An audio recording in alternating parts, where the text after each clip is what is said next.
الحسن فاض على غصون الباني والكون مطرب بالشذا المزدان للنور نسعى نرتجي من ربنا تلك الأجور بنعمات وجنان في رونق بالحب نرسم نوره نسعى لنكتب قصة الإيمان.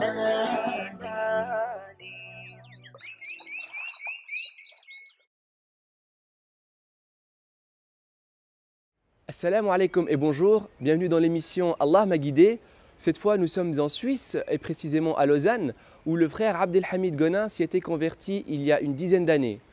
Abdelhamid Gonin était un chrétien très pratiquant et c'est justement en lisant la Bible sous différentes traductions, en la comparant avec le Coran, que finalement il a trouvé en l'islam la vérité qu'il cherchait. Il nous partage son témoignage qu'on écoute ensemble. Bismillahirrahmanirrahim. Au nom de Dieu, le tout clément, le tout miséricordieux. Je suis né en l'année 1947 au sein d'une famille très connue du canton de Vaud, la famille Gonin. Et j'ai reçu une éducation chrétienne. Et je suis né donc dans ce pays chrétien. C'était donc il y a 60 ans environ. Et je me rendais tous les dimanches à la cathédrale de Lausanne avec ma tante pour le culte à 10 heures. Vous voyez, je me souviens de tous ces détails. Et à l'âge de 18 ans, j'ai eu une question que je me suis posée en lisant la Bible dans le livre du Deutéronome au chapitre 18, où Dieu annonce à Moïse la venue d'un prophète semblable à lui pour les fils d'Israël. Et dans l'Acte des Apôtres, au chapitre 3 et au verset 27, celui qui a écrit cet Acte des Apôtres nous dit que ce prophète qui est annoncé à Moïse, semblable à lui, est Jésus. Or, je me souviens à l'époque, cette question m'avait interpellé. Et j'avais demandé à ma tante, mais c'est étrange car Jésus n'est jamais un prophète comme Moïse. Et ma tante m'a répondu, je ne peux pas te répondre, il faut demander cela aux théologiens. Or, quand dans l'évangile de Jean au chapitre 14 et au verset 13, on fait dire ces paroles à Jésus, qui est devant une foule, qui ressuscite les morts, qui fait voir les aveugles, qui fait marcher les paralytiques, et Jésus aurait dit ces paroles qu'il n'a jamais dites. En vérité, je vous le déclare, celui qui croira en moi fera les mêmes œuvres que moi je fais et des œuvres plus grandes que moi, car je m'en vais au Père. Et bien sûr, personne sur cette terre, que ce soit le pape ou de n'importe quelle secte qu'il appartient, quel que soit son rang, peut faire ce que Jésus a fait. Comment pourrait faire-t-il des choses plus grandes que lui? Et dans ce même évangile de Jean, Jésus va au cimetière et il va ressusciter Lazare. Et qu'est-ce que le texte nous dit en grec, qui n'est pas le texte en langue originale? Jésus dit « Ô Père, ressuscite-le ». Dieu s'adresse à Dieu. Ce n'est même pas lui qui le fait. S'il était Dieu, il aurait pu le faire. Mais il s'adresse à Dieu « Ô Père, ressuscite-le afin qu'il croie que tu m'as envoyé ». Donc le miracle est là pour prouver que Jésus était véridique, ce que dit d'ailleurs le Coran. Dans le Coran, c'est Al-Samiri qui a fabriqué le veau d'or. Dans la Bible, c'est le prophète Aaron. Or, les prophètes dans l'islam ont été immunisés par Dieu, c'est-à-dire que Dieu les a choisis. Pourquoi? Parce qu'ils étaient des exemples à suivre et Dieu les a protégés de commettre des grands péchés et ils ne pouvaient pas aussi mentir dans le message qu'ils avaient à transmettre de la part de Dieu. D'accord? Et il y a aussi, il y a beaucoup d'autres preuves, mais par exemple aussi une autre preuve. Dans le Coran, l'ange Gabriel, le Saint-Esprit, c'est l'ange Gabriel, tandis que dans la Bible, le Saint-Esprit, c'est Dieu lui-même. Donc je ne peux pas croire que les deux sont justes. Je suis obligé de croire ou bien le Saint-Esprit est Dieu, ou bien il n'est pas Dieu, il est l'ange Gabriel, ou bien c'est Aaron, le frère de Moïse, qui a fabriqué le veau d'or, ou bien c'est Al-Samiri. Vous voyez? Donc il y a beaucoup d'autres exemples, et j'ai donné 2 exemples qui sont absolus. C'est donc la connaissance profonde du Coran et de la Bible par laquelle Dieu m'a amené à cette croyance qui ne comporte pas de doute. Ça, je peux dire que c'est la colonne vertébrale de mon expérience. Bon, quand j'ai effectué ce premier pèlerinage, je m'étais rendu à Médine pour prier dans la mosquée du prophète Mohammed, paix et bénédiction soit sur lui, et pour aller le saluer là où il est enterré, donc dans son tombeau qui se trouve maintenant à l'intérieur de la mosquée. Et au moment où je me suis approché de la grille pour lui envoyer un baiser, tout de suite un soldat m'a empêché et m'a dit « La ilaha illallah ». Il n'y a pas d'autre Dieu que Dieu, c'est lui seul que tu dois adorer. Or, moi, je ne voulais pas faire une demande au prophète, n'est-ce pas? Je n'avais pas l'intention de lui demander quelque chose, bien sûr, mais ça m'a plu. Ça m'a plu parce que j'avais l'habitude d'aller à l'église, par exemple catholique, dans ma deuxième phase du christianisme, où je priais évidemment Dieu, je demandais aussi à Jésus, je demandais aussi à Marie, n'est-ce pas? Donc, de m'avoir rappelé ce commandement de n'adorer que Dieu, de n'invoquer que lui, ça m'a en fin de compte beaucoup plu. D'ailleurs, j'avais un ami marocain qui s'appelait Jawad, qui à l'époque où j'allais à l'église catholique chaque jour, il m'avait dit « Mais écoute Richard, est-ce que tu penses que Jésus a fait une statue de sa mère et qu'il a prié sa mère? Est-ce que tu penses qu'il a fait une statue de lui et que Marie priait son fils? Non, ils ont prié Dieu. Donc ça, ce sont les hommes qui ont changé son message. Et en fin de compte, j'ai réfléchi à ça et il avait tout à fait raison. Et j'en avais parlé à l'époque à l'abbé Yanguas, qui était un Espagnol qui officiait à la paroisse du Valentin. Et il m'avait dit, mon fils, attention, tu ne peux pas aller directement à Dieu. Tu dois passer par Jésus et Marie, car tu as fait trop de péchés. Et j'avais continué encore pendant 1 année et 2 ans à fréquenter l'église catholique jusqu'à ce que Dieu m'a éclairé dans son livre, le Coran, de la vérité.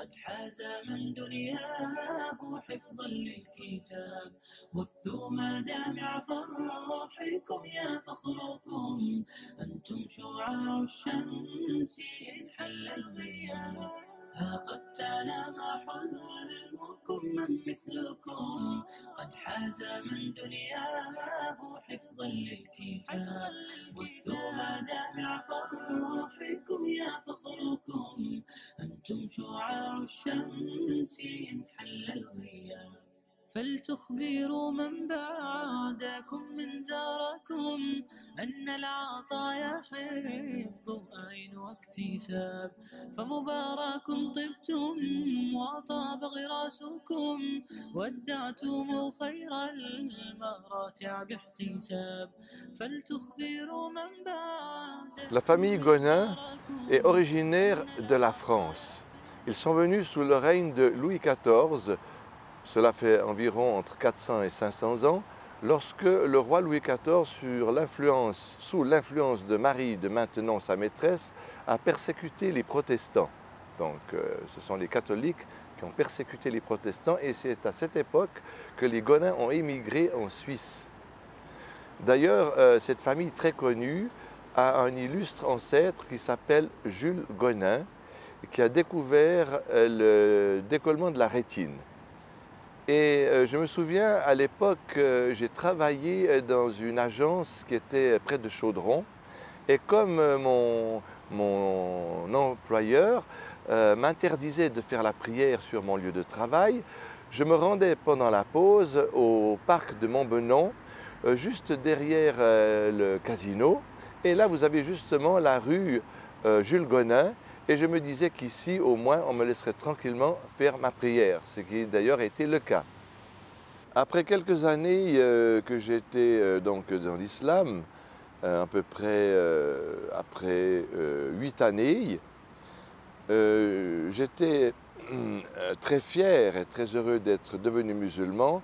Donc c'était pour moi important d'ajouter mon nouveau prénom dans le passeport.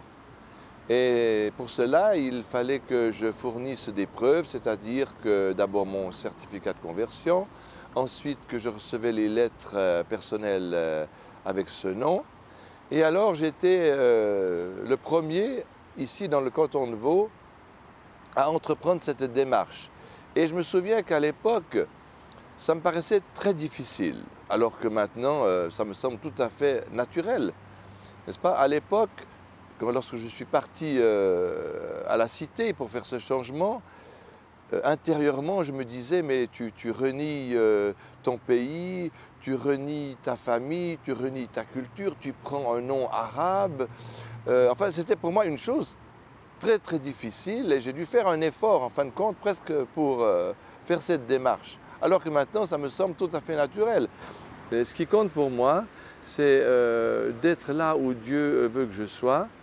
Et le prophète, d'ailleurs, la paix et la bénédiction d'Allah soit sur lui, il a dit une parole véridique, bien sûr, où il a dit, il a réussi, il a gagné, littéralement, celui que Dieu a guidé à la soumission et qui lui a accordé ce dont il a besoin pour vivre et qui l'a rendu satisfait avec ce qu'il lui a donné. Et voilà, ça je vis cela, je suis heureux et comblé avec ce que Dieu m'a donné. Et je pense que c'est là que se situe le vrai bonheur. Bien, à mon âge, ma journée quotidienne, comme j'ai plus besoin de travailler, elle est occupée par la lecture du Coran, par le souvenir, le dhikr, le souvenir d'Allah, par la prière sur le prophète. Et puis voilà, parce qu'en fin de compte, aussi quand on s'approche de la fin, il y a beaucoup de choses qui changent dans la vie, c'est-à-dire qu'on se prépare à quitter ce monde pour rencontrer celui qui nous a créés. Et puis voilà, peut-être ça peut paraître pas très heureux, mais en fin de compte c'est une réalité absolue qu'on ne peut pas éviter, n'est-ce pas? Mais je ne sais pas, ça me rend en tout cas pas malheureux et au contraire, je peux dire que je suis encore plus heureux maintenant qu'à 20 ans. Je n'aimerais pas revenir quand j'avais 20 ans parce qu'on ne connaît pratiquement rien du tout. Donc maintenant, grâce à Dieu, j'ai compris beaucoup de choses de la vie et voilà. صاغوا للمجد رسالتهم وأبوا إلا نورا هديا بهم قد زانت ذي الدنيا وسموا حبا قصد العليا صاغوا للمجد رسالتهم وأبوا إلا نورا هديا النور بهم صدقا ظهرا وأضاء الدنيا مزدهرا يا من تبغون الخير غدا يجلو الليل ضياء القمر. Voilà, c'est la fin de l'émission. Merci d'avoir regardé. À très bientôt, Inch'Allah, pour un prochain épisode d'Allah m'a guidé.